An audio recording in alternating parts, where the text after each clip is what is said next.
हाय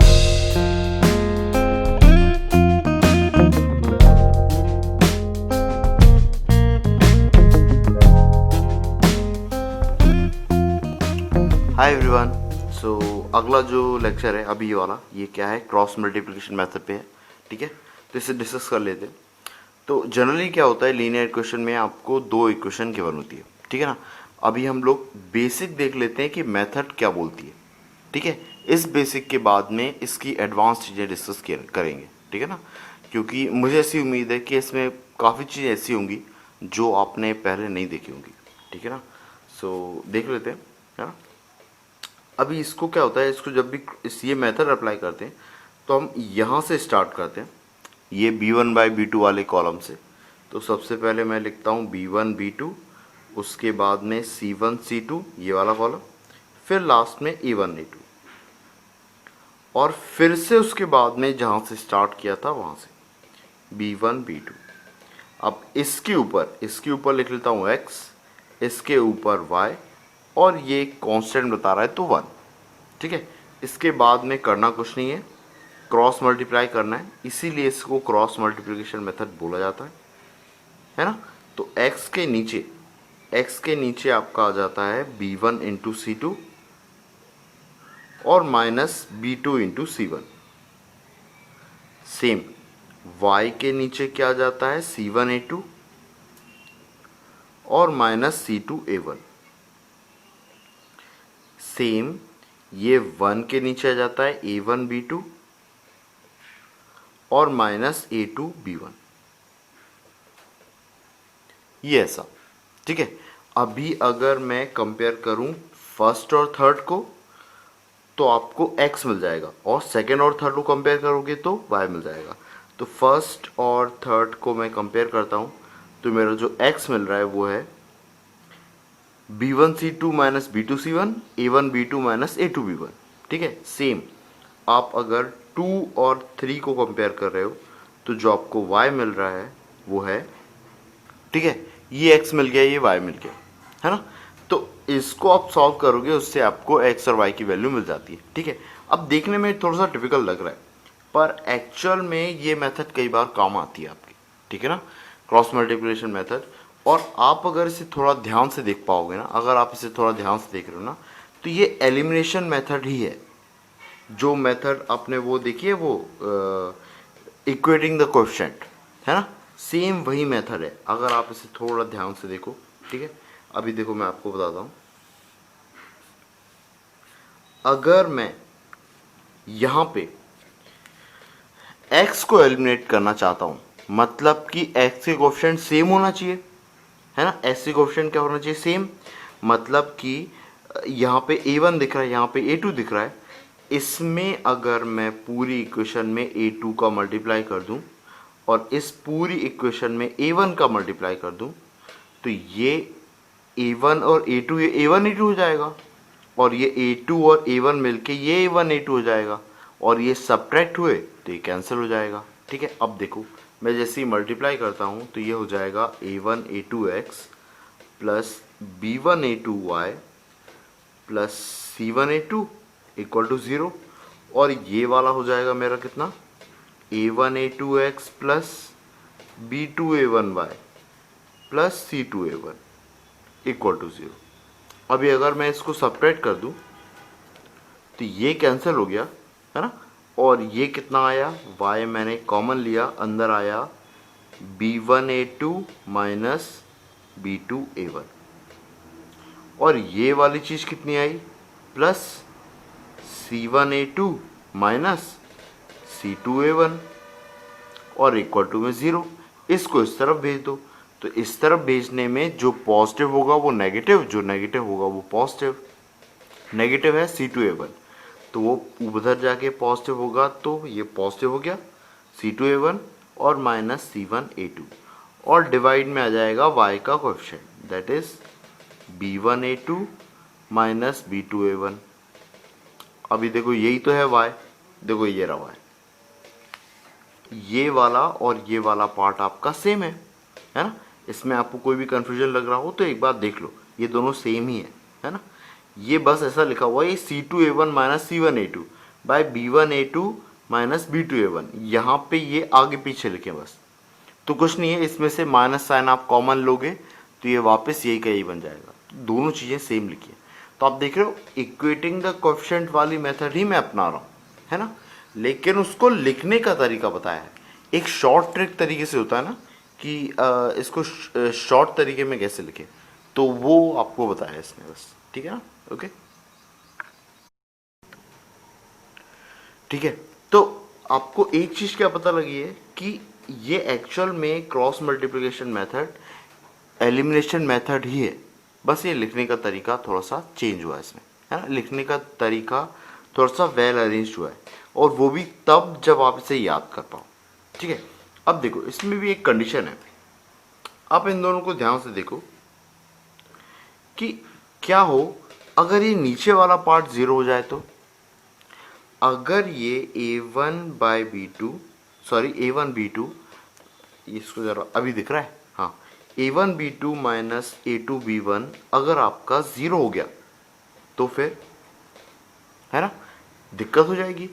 अगर ये ज़ीरो हो गया तो ये समथिंग बाय ज़ीरो, तो x की तो कोई वैल्यू नहीं आएगी। वैसे ही y में अगर A1/B2 माइनस A2/B1 अगर ज़ीरो हो गया तो दिक्कत आ जाएगी। इसका मतलब बहुत सिंपल सा कंसेप्ट है, ये ज़ीरो नहीं होना चाहिए, ये ज़ीरो नहीं होना चाहिए, ये ध्यान रखना है। अभी इसको अगर मैं ऐसा लिख लूँ, is not equal to A2B1, और इसको थोड़ा सा रीअरेंज कर लूँ, जैसे A2 को नीचे ले आऊँ, B2 को यहाँ नीचे ले आऊँ, तो ये आती है कंडीशन आपकी कुछ जानी पहचानी सी। अगर आप थोड़ी सी यादें ताज़ा करो तो ये जो कंडीशन थी मेरी, ये थी यूनिक सॉल्यूशन। ये अपन ने शायद फर्स्ट या सेकंड लेक्चर में देखा हुआ है, ठीक है, कि यूनिक सॉल्यूशन के लिए जो एक कंडीशन आती है that is A1/A2 is not equal to B1/B2। ये कहाँ से आया? ये यहाँ से आया है, ठीक है, कि ये आपका अगर इक्वल नहीं होगा तो आपका सॉल्यूशन कैसा होगा? यूनिक सॉल्यूशन होगा। कैसा होगा? यूनिक सॉल्यूशन, ठीक है। उसके बाद में अगर मेरा सॉल्यूशन, अगर मैं क्या करूं कि ये नीचे वाला पार्ट अगर मेरा ज़ीरो हो जाए, है ना, मेरा अब ये मान लेता हूँ मैं, ऊपर वाला पार्ट अगर मेरा ज़ीरो हो जाए, है ना, ऊपर वाला पार्ट अगर मेरा ज़ीरो हो जाए, तो ऊपर वाला पार्ट क्या बोल रहा है? एक बोल रहा है, यहाँ नीचे लिख लें, यहाँ लिख लें, यहाँ लिख लेते, B1C2 माइनस B2C1, ये भी ज़ीरो हो जाए, तो इससे आपका रिलेशन क्या आ रहा है? B1/B2 इक्वल टू C1/C2, है ना, और ये वाला पार्ट भी ज़ीरो हो जाए, that is C1A2 minus C2A1, ये वाला पार्ट भी ज़ीरो हो जाए, तो इसके इससे क्या आ रहा है? C1/C2 equal to A1/A2। अब अगर ये दोनों पार्ट ज़ीरो हैं, इसका मतलब कंडीशन क्या आ रही है? A1/A2 equal to B1/B2 equal to C1/C2, और x और y दोनों की वैल्यू कैसे आ रही है? 0/0 0/0, है ना। तो ये एक्चुअली एक इनडेटरमिनेट फॉर्म आ रहा है ना, पर ये बता ऐसा रहा है कि आपकी एक्चुअल में दोनों इक्वेशन सेम है।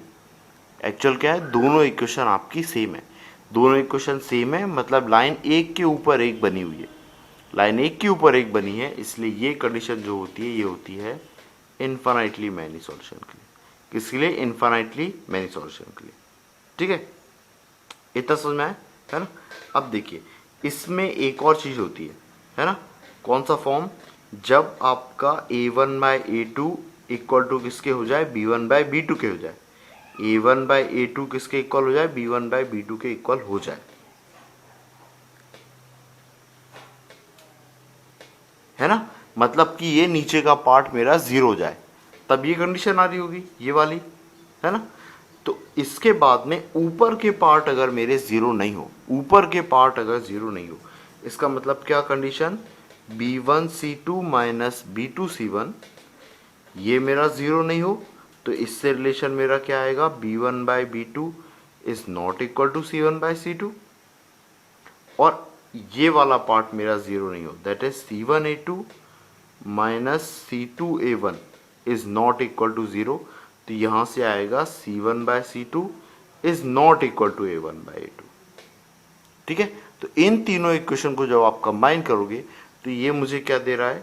कि a1/a2 और b1/b2 तो इक्वल है, लेकिन ये दोनों टर्म b1/b2 और a1/a2 ये दोनों टर्म किसके इक्वल नहीं है, c1/c2 के।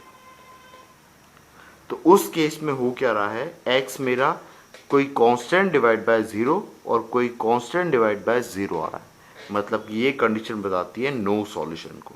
किसको, नो सॉल्यूशन। और आपको ध्यान होगा नो सॉल्यूशन वाले में ज्योमेट्रिकली जो कंडीशन बनती है वो क्या बनती है, पैरेलल लाइंस, है ना।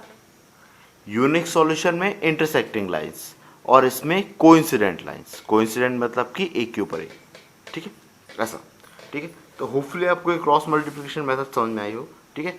इसमें कुछ कंसेप्चुअल चीज़ें थी। पहली चीज़ तो क्या थी कि क्रॉस मल्टीप्लिकेशन मेथड कुछ नहीं है, ये बस एक अरेंज्ड फॉर्म है, वेल अरेंज्ड फॉर्म है किसका, अपने एलिमिनेशन मेथड का या इक्वेटिंग द कोएफिशिएंट वाली मेथड का। सेकंड चीज़ हमको क्या समझ में आई, ये डेरिवेशन, कि भैया ये यूनिक सॉल्यूशन, ये इन्फाइनाइटली मैनी सॉल्यूशन और ये नो सॉल्यूशन वाला कंसेप्ट आया कहाँ से, तो ये यहीं से आया। भाई मैंने पॉसिबिलिटी सोची, क्या क्या पॉसिबिलिटी हो सकती है। जैसे यहाँ पे ये ज़ीरो हो गया, ये ज़ीरो हो गया, ये ज़ीरो नहीं होना चाहिए थे भाई। सबसे पहली बात तो डिनोमिनेटर ज़ीरो नहीं होना चाहिए थे। ये अपन ने रेड्यूसिबल वाले उसमें भी डिस्कस किया है कि जब एक वो था ना रेड्यूसिबल टू लीनियर इक्वेशन, उस वाले इसमें कि डिनोमिनेटर मेरा ज़ीरो नहीं होना चाहिए। मतलब कि आप जब भी आंसर निकालते हो तो आप ये चेक करते हो पहले कि डिनोमिनेटर तो ज़ीरो नहीं हो रहा है, ठीक है।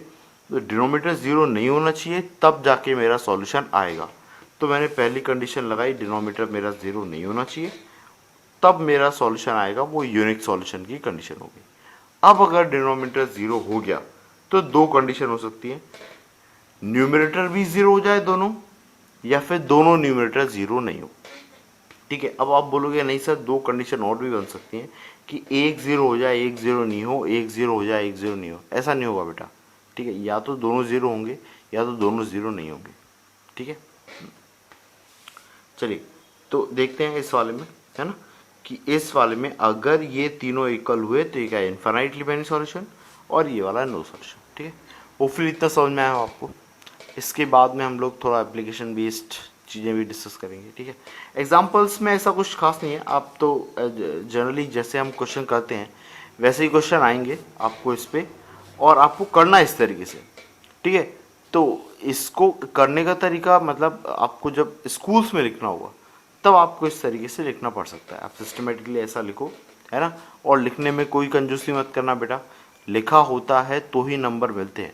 आप ये मत सोचना कि आपका टीचर तो ज्ञानी है, वो तो बहुत पराक्रमी है, उसको तो सब पता है, तो मैं क्यों लिख के दूँ, क्यों उसकी बेइज्जती करूँ। बेटा वो बेइज्जती नहीं होगी उसकी, ठीक है। ये आपकी इज्जत कायम रहेगी, आप ये ध्यान रखना बस, ठीक है। टीचर की बेइज्जती कभी नहीं होती। आप कभी टीचर को बताते हो ना कि सर इससे शॉर्ट मेथड है, टीचर की कभी बेइज्जती नहीं होती। टीचर को मैक्सिमम टाइम पता होता है, पर आपको सही मेथड, आपको बहुत ही सिंपल मेथड पता हो, वो चीज़ बताने के लिए उसको कई बार गड्ढे में उतरना पड़ता है, ठीक है ना। नीचे उतरना पड़ता है, लिखना पड़ता है इतना सब, है ना। अभी मैं ये सब नहीं लिखूँ, ये सब दो चार स्टेप में बता दूँ तो आपको समझ में क्या आएगा, बहुत सारे बच्चों को नहीं आएगा ना समझ में, ठीक है। तो इसीलिए ऐसी गलती नहीं करना, ऐसी मूर्खता नहीं करना बेटा, ठीक है। आपको करना क्या है, सिस्टमेटिकली लिखना है अगर नंबर चाहिए हैं तो, ठीक है। अपना थोड़ा सा स्वाभिमान नीचे गिराओ और पेपर में लिख के आओ तो नंबर अच्छे मिलेंगे, ठीक है। Okay, good luck.